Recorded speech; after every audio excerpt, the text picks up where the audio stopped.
Munofara here, zita rangu ndinonzi Fortune, ndokugamuchira zvekare kuchannel yangu. Nhasi ndiri kuvhura mushini wangu wekusonesa. Bhokisi rine mushini ndirori urimo mukati asati ndauvhura, ngatimboriwonai. Isinger sewing machine model 15 class. Wakagadzirwa neSinger Sewing Company yekuChina. Zvinhu zvekuChina zviumbwa zvinenge zvisina kunyatsobira zvakanaka. Asi I believe kuti apa ndawana mushini chaiwo.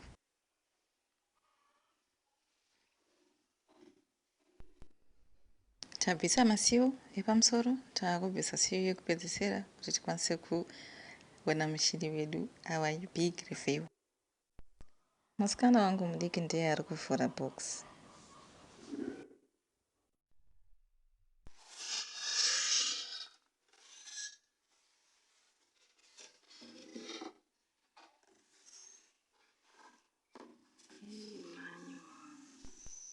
Iyi ndo manual yacho iyi.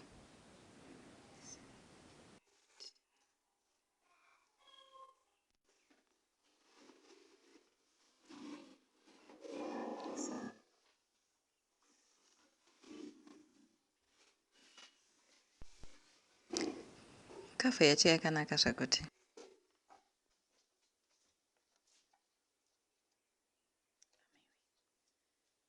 Zoti ndiwe.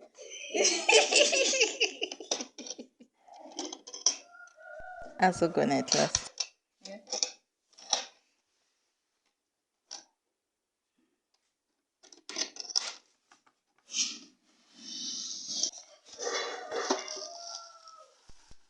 Iyo ndo hand crank yakabatwa nemwana.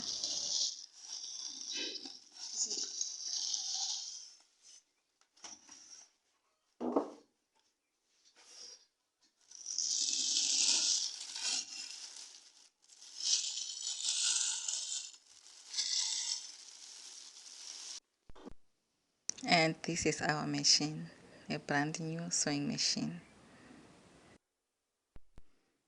Yanga yagara ingori dream yangu yekuti ndione my own machine for my side hustles. Uye kuti ndikwanise kuripeya hembe dzangu dzine dzemhuri yangu. Mai vangu vaimbosona hembe dzekutengesa uye ini vaida zvekare kuti ndiite zvekusona. Asi ndakanga ndambozvimira. At one point ndakatombowana mukana wekushanda kunhu kwaitwa zvekusona, yakanga iri heavy duty machine juki. Zvinoreva kuti handisi mutsva kumachines. Mapasi mazhinji ndinomaziva. Mamodels ndovanokwanisa kungosiyana zvekare, asi idea ndinayo. Ndakatombosona.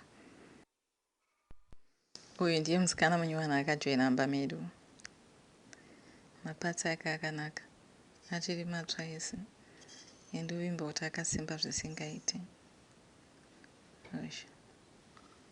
Hatsari ndawafita. Iyi hand crank sewing machine saka apa chaisa chihendo chacho.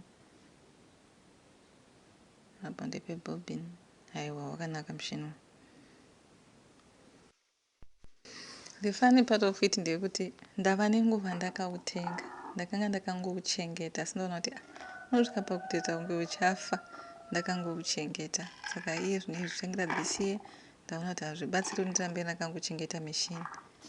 Ndigai nditange kuita zvekusona. Ndo mapatsi andiri kunaka auya nemishini kuti oil, idzo itsono dzandagadzika pasi, mabobbin, ayo mascrewdriver nemaspool. Zvese zvirimo. Hand machine ine advantage yekuti handidi magetsi kuti ndiishandise. Ndinongosona zvese zvandoda ndisina. Bye bye.